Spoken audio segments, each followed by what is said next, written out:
The myth of the Ring of Gyges originates from Plato's Republic, Book 2, 359-360b. The dialogue takes place between Socrates and Glaucon, who recounts the story to argue that people are not just by choice, but out of necessity. This myth raises fundamental questions about the nature of morality and human behavior when there are no consequences. In ancient Lydia, a shepherd in the service of the king led his flock daily across the fields. His name was Gyges. He was a simple man, without ambitions, devoted to his work, until one strange event changed his fate forever. One day, a powerful storm broke out. Dark clouds covered the sky, the wind howled against the earth, and thunder shook the mountains. Then, a violent earthquake struck, splitting the ground apart and creating a deep chasm right where Gyges was tending his sheep. Curious, but also in awe, he approached the opening. The air rising from the depths was cold, as if it came from a world hidden for centuries. With caution, he began to descend into the chasm. Deep within the earth, he witnessed a sight that took his breath away. A colossal bronze horse, hollow inside, stood among shattered rocks. Through a small opening on its side, he could see that inside lay a body, not that of an ordinary man. It was much larger than normal, as if it belonged to a supernatural being. Gyges hesitantly moved closer. On the hand of the dead man was a golden ring. Without much thought, the shepherd took it and placed it on his own finger.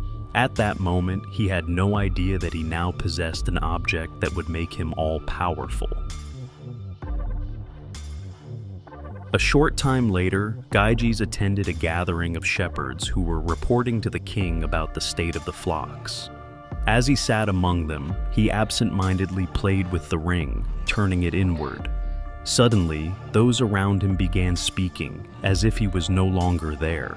He looked at them, but they did not react at all. He stepped back. He could not see his hands. His heart pounded. He had become invisible. Shocked, he turned the ring again and immediately reappeared. The others looked at him in surprise, as if he had appeared out of nowhere. No one understood what had happened. Gyges felt something new, fear, but also limitless power. If he could disappear whenever he wanted, what obstacle remained in his path? Day by day, this thought grew stronger. Gyges was no longer just a shepherd. He held in his hands the ultimate weapon. With the power of the ring, no one could stop him. Using his invisibility, he infiltrated the palace of Lydia. Eavesdropping on conversations, he learned the secrets of the king and his advisors. He observed the movements of the queen, who soon fell under his charm and became his accomplice. Together, they plotted the overthrow of the king. One night, when no one could see him, Gyges used his ring to assassinate the king, and the next morning, the simple shepherd had become the new ruler of Lydia. Glaucon tells this myth to argue that people are not just by choice, but because they fear the consequences. If someone had the power to do whatever they wanted without being seen, they would have no reason to act justly. Socrates, however, challenges this view, arguing that justice is valuable in itself and leads to a happy and balanced life. The concept of invisible power corrupting a person appears repeatedly in literature and cinema.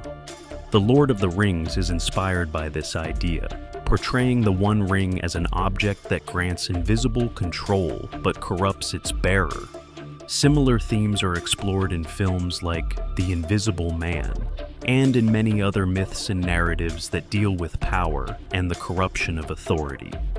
The myth of Gyges is not merely a tale of magic, but a profound philosophical inquiry into the nature of morality. If one could act without consequences, would they remain just, or would they succumb to injustice? What do you think? Is justice something natural, or is it imposed by society? Share your thoughts in the comments.